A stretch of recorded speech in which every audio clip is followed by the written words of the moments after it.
Lucha Underground. What a show. This was a show. This was a show. You know, I get there's going to be people who just don't, they're not into the show. And suffice to say, the end angle of the show, you will clearly be in one of two camps. You will either decide this is not the show for me and be done with it forever, or you will think this show is awesome and I can't wait to see how it goes. Can't imagine anybody saying the former. There will be some. There will be some. Angela Fong finally arrived at the building. You will recall that her mission has been to train in the arts of lucha libre with a mysterious masked man so she can come to Lucha Underground and avenge her parents' death. Yes. She gets there, but Chavo Guerrero stops her from going in. He said his grandfather had been there when her parents had died. He said they had that in common. He also said, if you want revenge, you should get it in the ring. Yeah, Chavo explained that if she really wanted to get revenge for her parents being killed by a monster, she needed to do it in the ring. What? I guess winning sporting events will avenge murder. Chavo's a babyface now, apparently. I guess. It's very hard to tell with him. I know I hate to jump forward, but I almost don't want Lucha. I shouldn't even say this even as a joke, but so I won't. But I will say, how the hell are you going to do Angela Fong against the monster in Dario Cueto's office? That's a goddamn good question. I mean, how? I don't have a clue. I don't have a clue. It can't be done. Aerostar versus Johnny Mundo. This is fun. It was okay. Crowd hated Johnny Mundo. Crowd was totally into it. That helped a lot. Mundo was winning the entire time. He was winning on him. And his heat was very, very basic stuff. He would get on one knee and he would throw a bunch of punches. He would put her on a headlock that was kind of like an anaconda vice. And the whole time Striker's like, he's using his new ground and pound MMA style. No, he's not at all. He's just doing basic, simple stuff. And then Aerostar, he got flashes of offense, a bunch of cool dives, but in the end, he was really dominated here. This was a very long squash. And finally, Johnny hit a Northern Lights into the corner, and then the end of the world for the win. That's what happened. Vampiro did a sit-down interview with Sexy Star. First of all, I love that he's speaking English, or whatever it is he actually speaks, and Sexy's speaking Spanish, but they can both understand each other. That's great. I didn't mean that. That's great. So she said she was not afraid of Pentagon Jr. Vamp is very concerned. This man, he said, is a psychopath. He's crazy. He's breaking people's arms. Yes. And Sexy says, I'm not afraid of him, and you wouldn't think I was afraid of him if I was a man. Wrong. Incorrect. Wrong. He's very afraid. Vamp is. Yeah. Vamp is afraid. All the men who have had their arms broken are afraid. This is not Vampiro being sexist. She said her win over Pentagon inspired her and other women to not be afraid. And then Vamp announced there would be a rematch, a submission-only match between Sexy and Pentagon. And she promised that next week, whatever happened, their feud would come to an end. I don't want to get on this again, but she's talking about how she wants to inspire women and young girls. That's great. Unfortunately, I don't know if it's a good thing for women and young girls to be watching a show where Sexy Star gets her ass beaten. And most of the other women. Punched in the face and the shit kicked out of her by dudes. And I got a hunch, by the way, I'm guessing she ain't winning next week.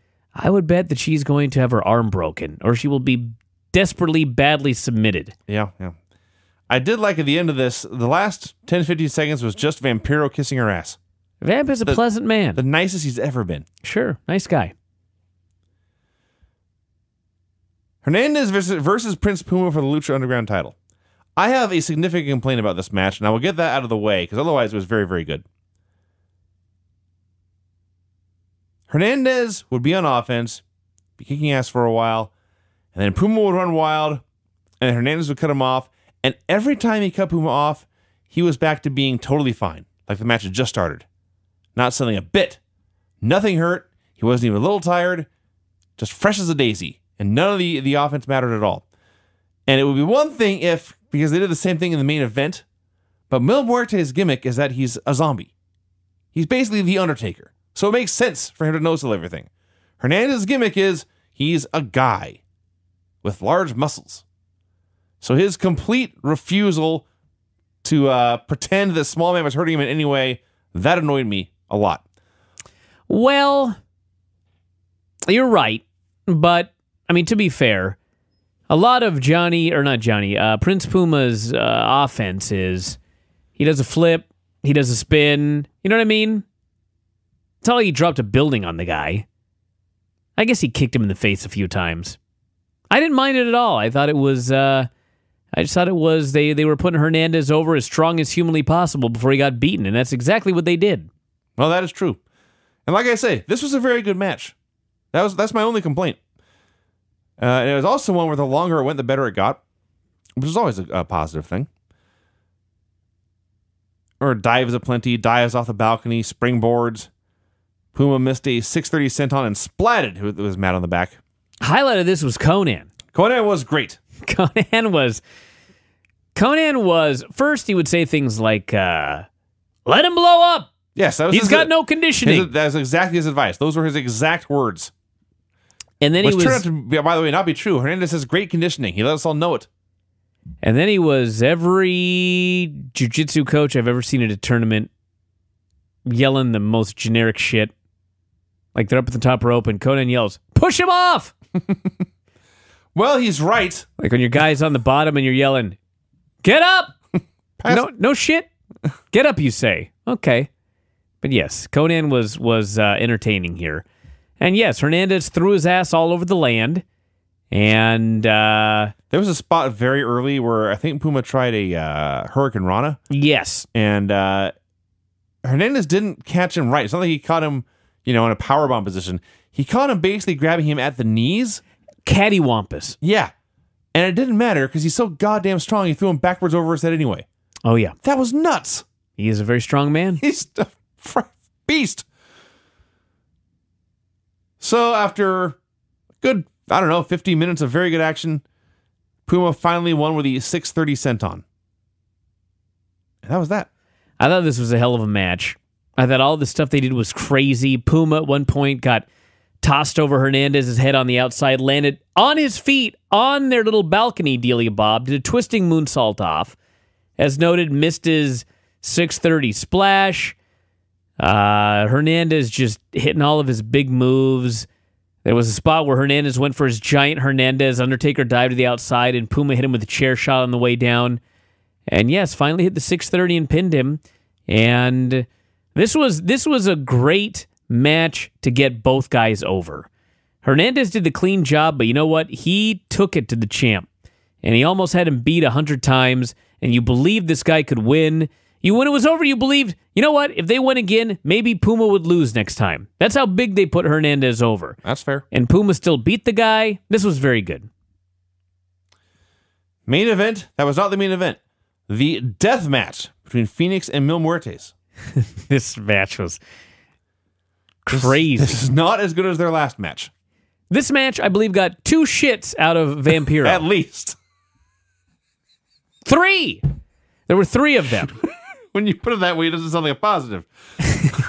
There was the entrance where Mil Muertes... Oh, Mil's entrance. He came out with his dead guys. He came out with dead guys, and he's got this badass Satan headdress or something. I don't even know what you call it.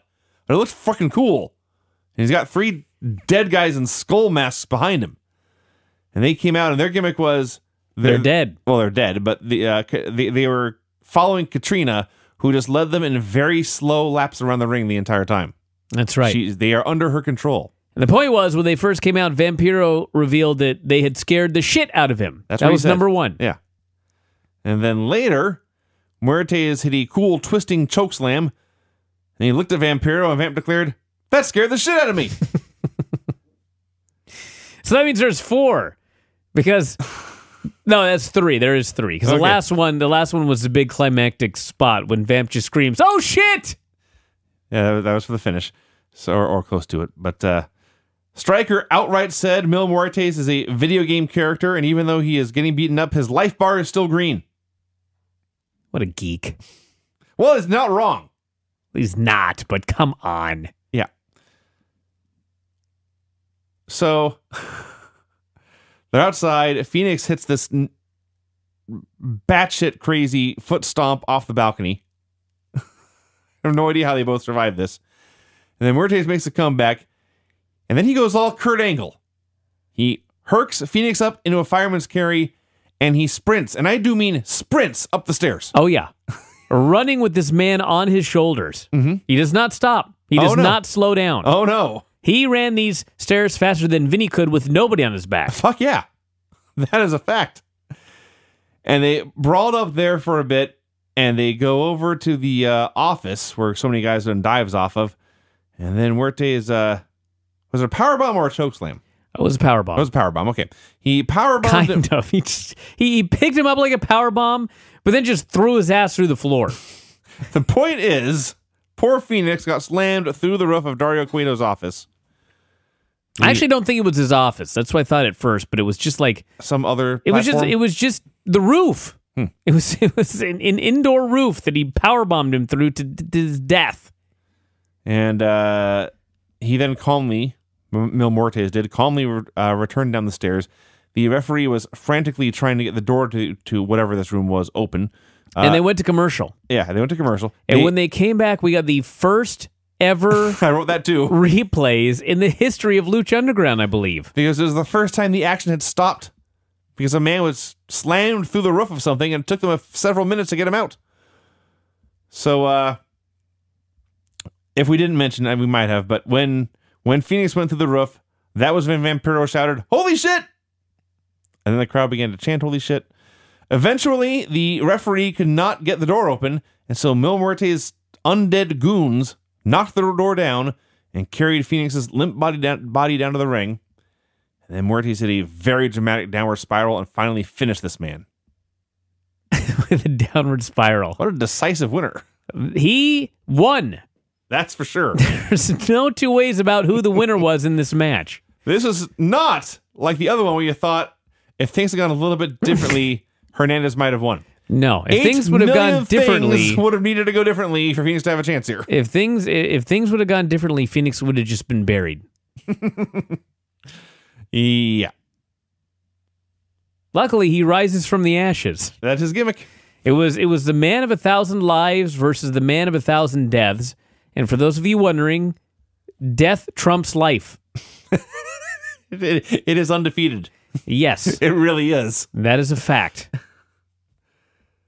In a battle between life and death, death wins. It really does. And that was the moral of the story here, as Phoenix was killed in this death match.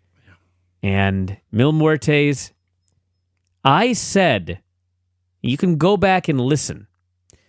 Within the first 3 episodes of this program, I said that Mil Muertes should be the champion.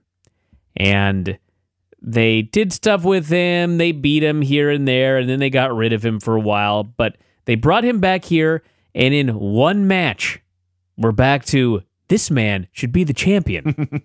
No one should be able to beat this man. He killed Phoenix. He killed him. But that was not the only death on this show. Nor the most violent. No.